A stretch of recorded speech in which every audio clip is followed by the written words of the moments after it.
Information technology centre को subscribe करने के लिए ये वाला बटन दबाएं।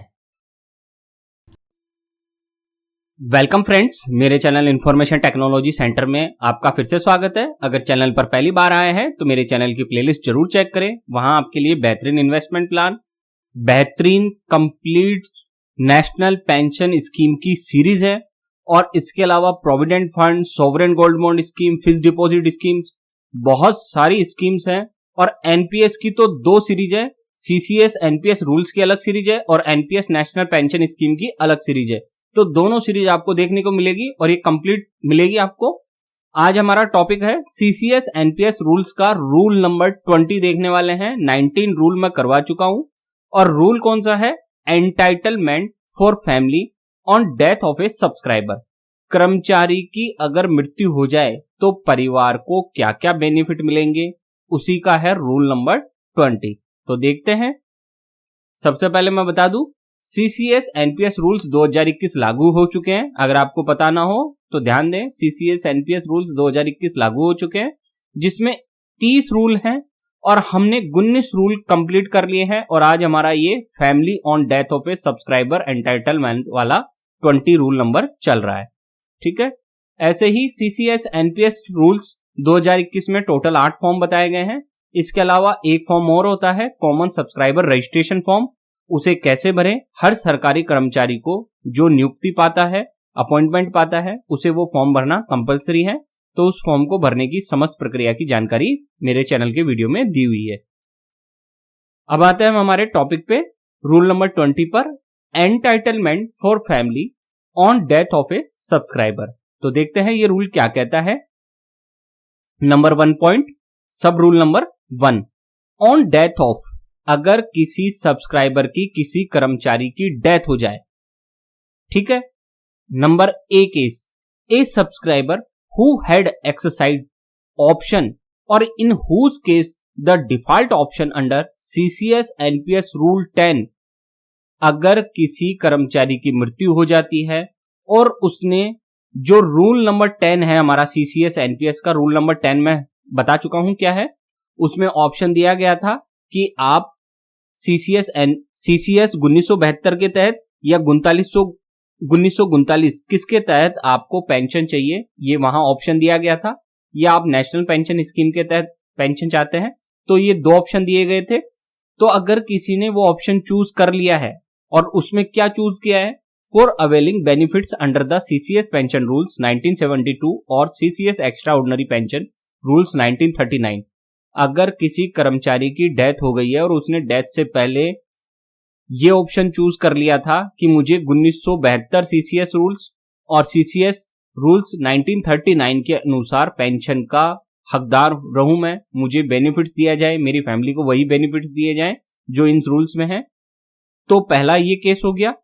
दूसरा case B, a retired subscriber, जो रिटायर हो चुका है कर्मचारी, who was in receipt of an invalid pension under the CCS pension rule 1972, और उसे 1972 जो पेंशन रूल है सीसीएस का, उसके तहत उसे इनवैलिड पेंशन मिल रही थी। इनवैलिड पेंशन के संबंध में सीसीएस एनपीएस रूल 16 में कंप्लीटली डिटेल में जानकारी दी गई है, आप वो वीडियो जरूर देखें। इनवैलिड पेंशन के क्या रूल्स एंड रेगुलेशंस है, सीसीएस एनपीएस रूल नंबर 16, ठीक है। और a disability pension under the CCS extraordinary pension rules 1939 in terms of CCS NPS rule 17। जो सीसीएस एनपीएस रूल का रूल नंबर 16 है उसमें इनवैलिड पेंशन के रूल्स बताए गए हैं, और जो सीसीएस एनपीएस का रूल नंबर 17 है उसमें डिसेबिलिटी पेंशन के रूल्स बताए गए हैं। ड्यान दें, जो सीसीएस ये 1939 है, CCS extraordinary pension rules 1939 उन लोगों के एप्लीकेबल है जो गवर्नमेंट ड्यूटी के कारण जिनके साथ डिसेबिलिटी हुई है, ठीक है, या डेथ हुई है, उनके ऊपर ये लागू होता है। जबकि ये सीसीएस पेंशन रूल्स 1972 उन लोगों के ऊपर लागू होता है जिनकी डेथ या जो डिसेबिलिटी है वो गवर्नमेंट ड्यूटी के कारण नहीं हुई है, ठीक है। इनवैलिड पेंशन में मिनिमम जो सर्विस है उसका क्राइटेरिया जनरली 10 साल रखा गया है, कुछ केस में इसमें रिलैक्सेशन भी दिया गया है, ठीक है। जबकि डिसेबिलिटी पेंशन जो है इसमें ये मिनिमम जो सर्विस है उसका कोई क्राइटेरिया नहीं है। इसके रूल्स एंड रेगुलेशंस के अनुसार इसमें किसी भी दिन से आपकी पेंशन स्टार्ट हो सकती है। ठीक है, तो ये दोनों ऑप्शन हो गए। ए ऑप्शन हमने देख लिया। अगर किसी ने सीसीएस एनपीएस रूल्स को चुना है, जो पहले वाले केस में देखा, या कोई रिटायर हो चुका है या रिटायर नहीं हुआ है और सर्विस में है, दोनों ही केस में उसने ये ऑप्शन चूज कर रखा है। कौन सा ऑप्शन?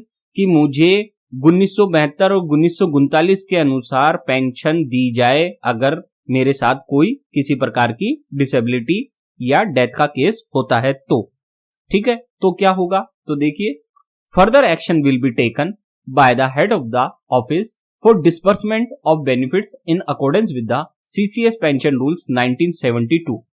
तो उस केस में, ऊपर के जो दोनों केस थे, उन दोनों ही केस में सीसीएस पेंशन रूल 1972 लागू होगा और उसी के अनुसार सारे बेनिफिट दिए जाएंगे, क्योंकि कर्मचारी की डेथ हो चुकी है। डेथ होने से पहले उसने जो चूज किया था वो ऑप्शन, या वो रिटायर हो चुका है और फिर उसको जो डिसेबिलिटी इनवैलिड पेंशन मिल रही थी या जो पेंशन मिल रही थी, उन सब केस में अगर उसके बाद भी अगर डेथ हो जाती है, उसकी रिटायर होने के बाद जो उसका केस एप्लीकेबल था उसके बाद उसको डेथ हो जाती है, तो इन सारे केस में उसको 1970 जो रूल है सीसीएस पेंशन का, उसके तहत पेंशन दी जाएगी उसकी फैमिली को। कहने का मतलब, provided that if the death is attributable to government service, अगर गवर्नमेंट सर्विस के कारण डेथ हुई है, ध्यान देना, गवर्नमेंट सर्विस के कारण डेथ हुई है, further action will be taken by the head of office for disbursement of benefits in accordance with the CCS Extraordinary Pension Rules 1939, subject to fulfillment of all the conditions for grant of benefits under those rules। तो निष्कर्ष क्या निकला? अगर government की service के कारण उसकी death नहीं हुई है, तब तो उसके CCS पेंशन रूल्स 1972 एप्लीकेबल होंगे उस व्यक्ति को, और अगर गवर्नमेंट सर्विस के कारण उसको डेथ हुई है तो उसके लिए CCS extraordinary pension rules 1939 के अनुसार उसको पेंशन दी जाएगी, उसकी फैमिली को पेंशन दी जाएगी और सारे बेनिफिट्स दिए जाएंगे, लेकिन वो सारी कंडीशंस फुलफिल होनी चाहिए। दोनों में अंतर क्या है? यहां आपको 1939 वाले में थोड़ी ज्यादा पेंशन मिलती है और यहां कम मिलती है। यहां 30 से 50% के बीच में रखा गया है क्राइटेरिया 1972 वाली में, और यहां चूंकि गवर्नमेंट सर्विस के कारण डेथ हुई है तो यहां लगभग 40 से 60% के बीच में क्राइटेरिया रखा गया है। जो भी लास्ट पे ड्रॉन सैलरी है आपकी, उसका बता रहा हूं मैं आपको। इसके अलावा इसके और रूल्स एंड रेगुलेशंस है, अगर मौका मिला तो मैं इन पर आपको कंप्लीट वीडियो जरूर लाऊंगा। फिर आगे देखते हैं sub rule number 2, if on death of the subscriber benefits are payable to the family under the CCS extraordinary pension rule 1939 और the CCS pension rules 1972 in accordance with sub rule 1, the government contribution and returns thereon in the accumulated pension corpus of the subscriber shall be transferred to government account। ये क्या कह रहा है पूरी कहानी?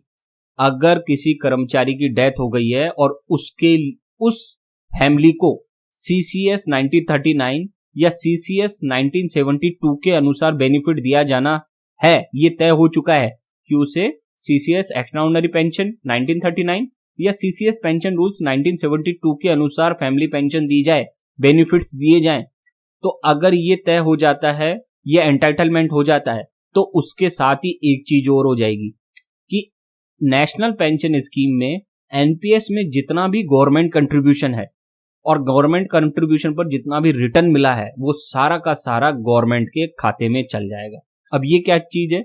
दो तरह के कंट्रीब्यूशन होते हैं, एक कर्मचारी का कंट्रीब्यूशन होता है एनपीएस में और एक गवर्नमेंट का। तो मैंने कहा है केवल जो गवर्नमेंट का कंट्रीब्यूशन है ना, वो सारा का सारा कहां चल जाएगा? गवर्नमेंट के अकाउंट में। इवन गवर्नमेंट कंट्रीब्यूशन प्लस उसके ऊपर जो रिटर्न्स है वो सारा का सारा कहां चल जाएगा? गवर्नमेंट के अकाउंट में। वो आपको नहीं मिलेगा, आपको मतलब आपकी फैमिली को नहीं मिलेगा।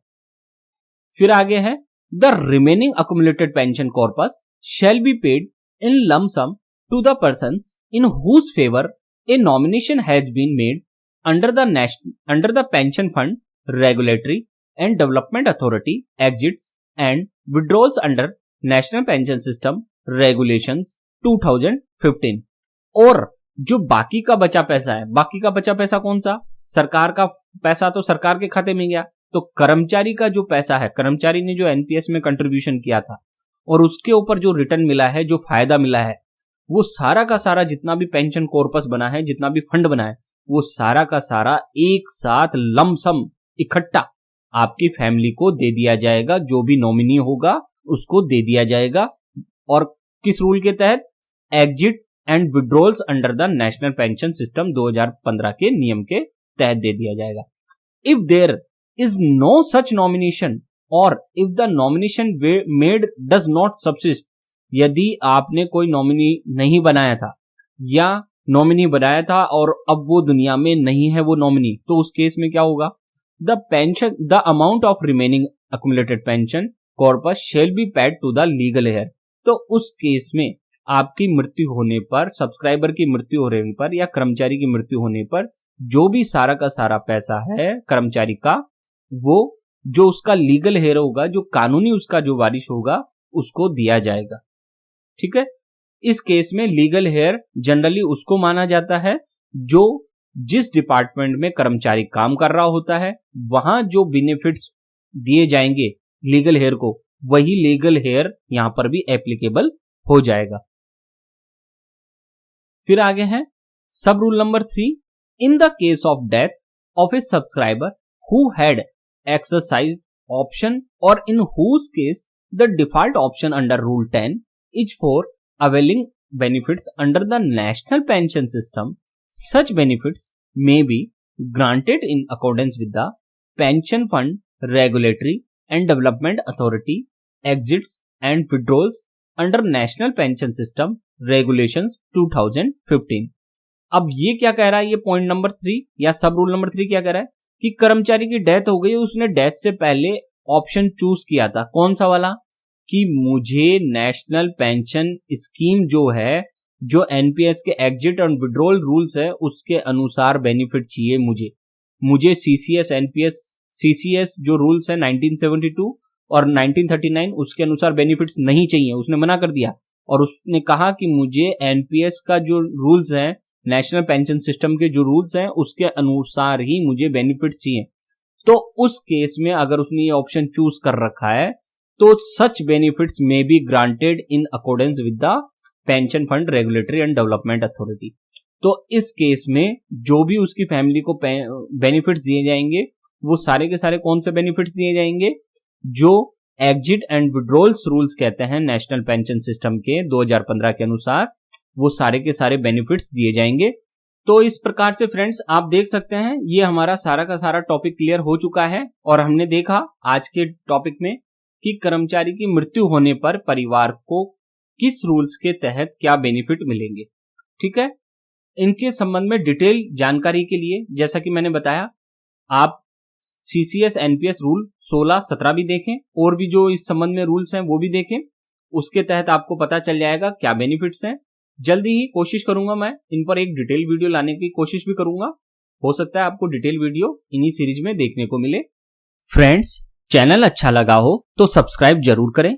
चैनल सब्सक्राइब करना एकदम फ्री है। मेरे चैनल पर आपको संपूर्ण शेयर बाजार की सीरीज, नेशनल पेंशन स्कीम की गूगल की सबसे बड़ी सीरीज भी देखने को मिलेगी, सीसीएस एनपीएस रूल्स की सीरीज भी है, पब्लिक प्रोविडेंट फंड पीपीएफ की सबसे बड़ी सीरीज है गूगल की और आपके सभी प्रश्नों के जवाब हैं यहाँ। फिक्स डिपॉजिट स्कीम्स की भी जानकारी दूंगा मैं यहाँ, एसबीआई एफडी और जो पोस्ट ऑफिस एफडी होती है वो भी देखने को मिलेगी। गोल्ड इन्वेस्टमेंट में आपको ETF gold, mutual fund gold, sovereign gold bond, इसकी कंप्लीट सीरीज देखने को मिलेगी। और इसके अलावा चैनल पर बेस्ट इन्वेस्टमेंट प्लान्स भी हैं। बहुत सारे वीडियो हैं जो आपके पैसे बचाएंगे भी और बनाएंगे भी। और इन सब सीरीज की 100% सही और संपूर्ण जानकारी देखने को मिलेगी आपको मेरे चैनल पर, ऐसा मेरा विश्वास है। आप मेरे चैनल पर प्लेलिस्ट जरूर चेक करें, वो नीचे की साइड में है जहां ये एरो जा रहा है, डिस्क्रिप्शन में देखना आप नीचे, वहां आपको इसके लिंक्स मिल जाएंगे। और आज का पूरा वीडियो देखने के लिए आपका बहुत बहुत धन्यवाद।